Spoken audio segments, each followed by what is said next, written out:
Hello, thanks for tuning in and listening. It is cold. It is very cold out here, in here. So I just wanted to let you know that, first and foremost. And it's interesting how this light on my face is like happening. I don't know. It's a reflection from the mirror. So that's pretty, that's something right there. Yes, so I felt called to do a little update check-in, pop in of sorts. It's been a minute since I've posted a video on here, and just want to show up, and say hi. And I just, no more light on my eyes. Oh no, but the light is inside. That is what matters most. It may be cold all around us, but we have a fire within that we can focus on and nourish or poke. I don't know if you nourish a fire necessarily, but you can poke and blow into the fire and add some stuff to the fire, and the fire gets bigger, the fire is warmer, the fire is brighter. That internal flame is very important to give attention to, especially in winter, because it's freaking cold out here in St. Louis.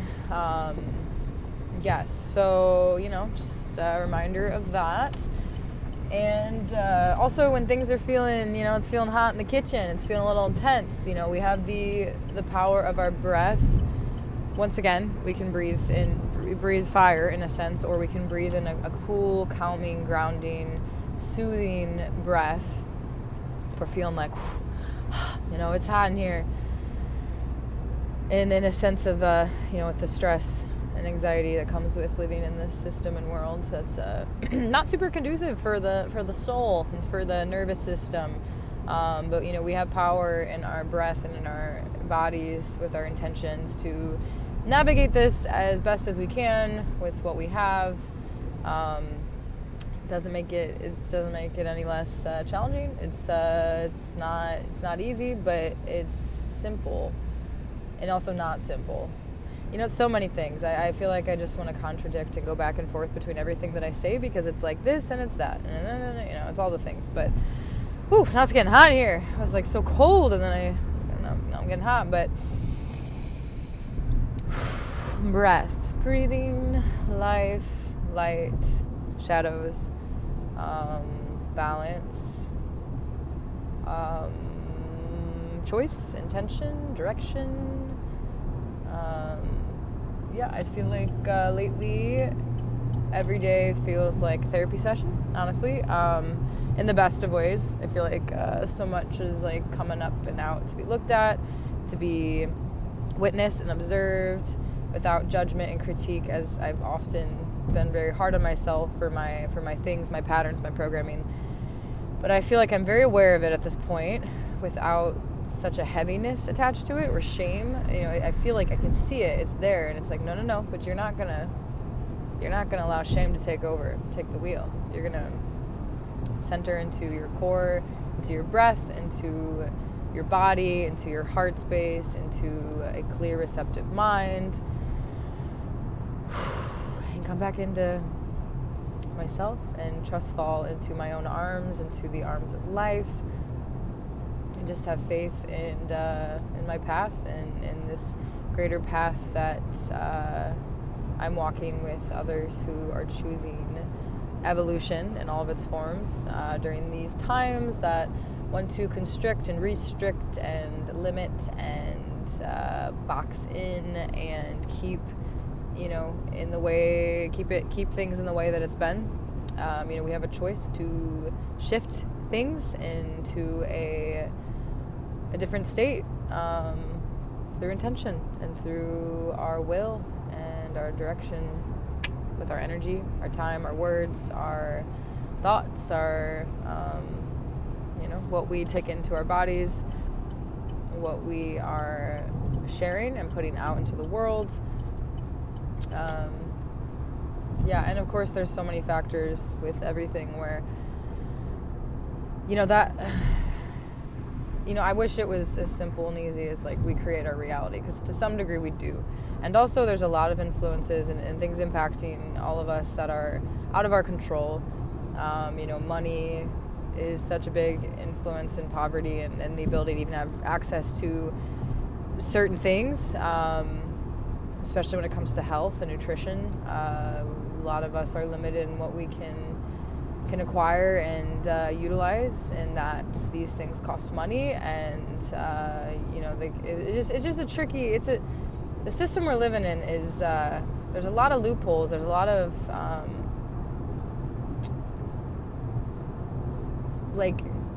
there's a lot going on, I guess. I don't know. And I can say a lot about everything, anything, and I only have so much time. Right now, my sister's driving ahead of me, and we are meeting up at somewhere to, I guess it's a bar, to listen to some music. Yeah, I'm not a drinker. I will, hard kombucha, sign me up. I used to really love tequila, but nowadays my body just rejects it, and it doesn't really do all that much for me. So I think I'm just gonna cut it out altogether. I had my high school 10-year reunion the other day, and I did not drink at all, and I was the only one. And it felt really nice, actually, to be able to socialize and be around it, but not partake. And that was the first time in a long time that I've done that. So usually I feel kind of this sense of I want to drink because everyone else is, but I didn't do it. And alcohol's expensive, and it feels so sharp, and it just burns inside of my body. It's just it's just not. My body does not want it. I don't need it to have fun. I can just be my wacky, weird self without it. I've gotten to the point of my inhibitions have gone down a good bit since I've been growing up, and finding more comfort and confidence and security in myself.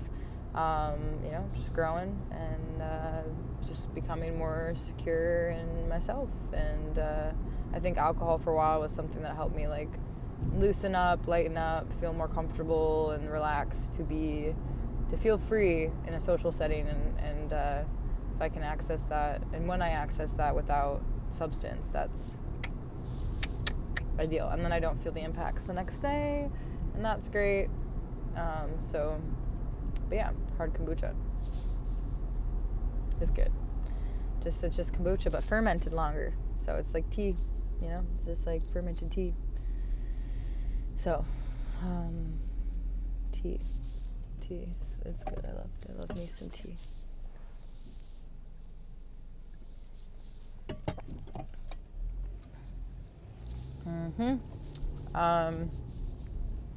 Yes. So, hydration, nourishment. It's that inner alchemy, energy at the core, underneath everything, underneath our physical forms, our skeletal systems, all of the things. It's energy. Everything is energy.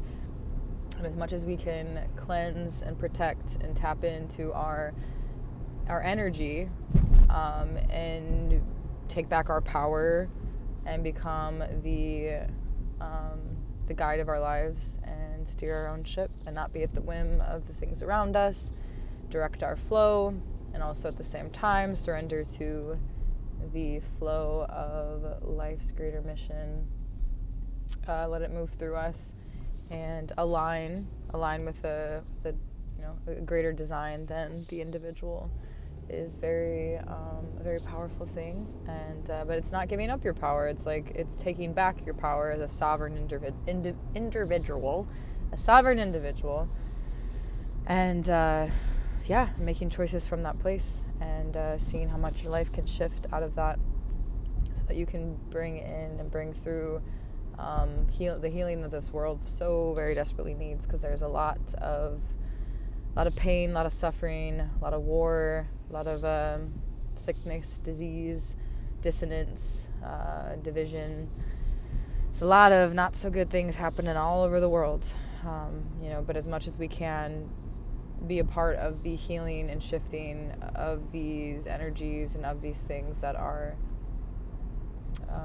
so we're part of the solution, and not contributing to the problems. Every life that we touch in that state ripples out into eternity. Every act of kindness, every moment of connection and joy shared is so very powerful, and don't you ever forget it. You know, it's enough that, you know, if every day you just show up and share yourself and all your authenticity, which isn't always going to look like rainbows and butterflies and warm, happy, good feelings. It's going to be, you know, there's a lot to be sad about. There's a lot to be mad about.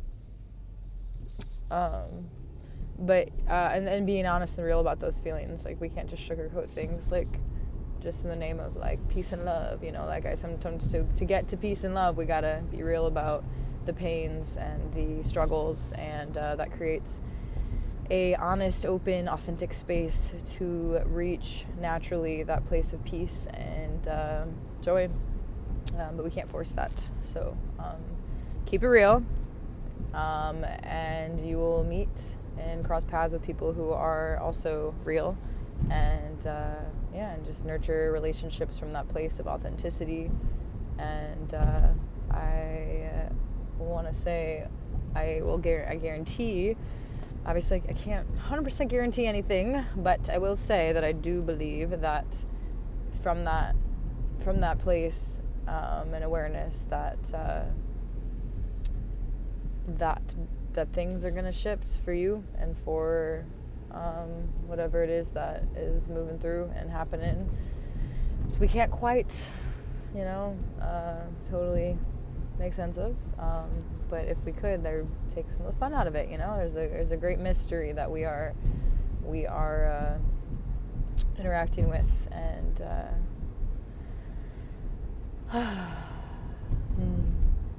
it's funny. My first thought was like, oh wow, those Christmas trees look so beautiful, and then I'm like, they're wasting so much energy, and it's like, with this, and to everything, it's like, oh wow, this is great, and also, God, dang it, that's so silly that we humans live in these ways. Like, it's just ridiculous. Like,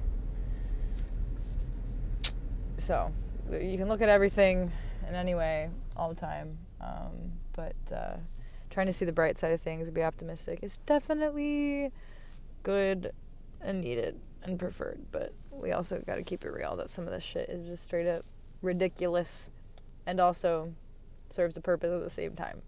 And as there's beauty, just looking for beauty, and we can be critical about the beauty, and also just say, okay, I don't know, it's everything. It's just like, okay, it's this and it's that. Like, look at, oh, there's a light. There's beautiful lights in the trees. I haven't seen too many of them. It's just the season. Okay, well, I need to find a parking spot, and okay, I guess I'll park and then close this out.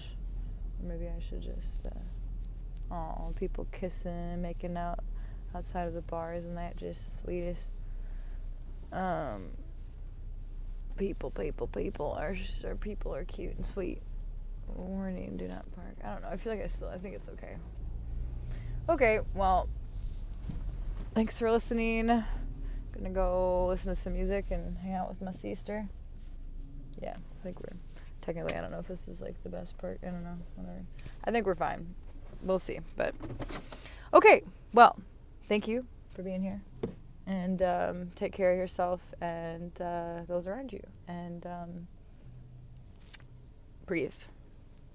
Breathe in all the things that you want, and let out and release the things that you're releasing. And okay.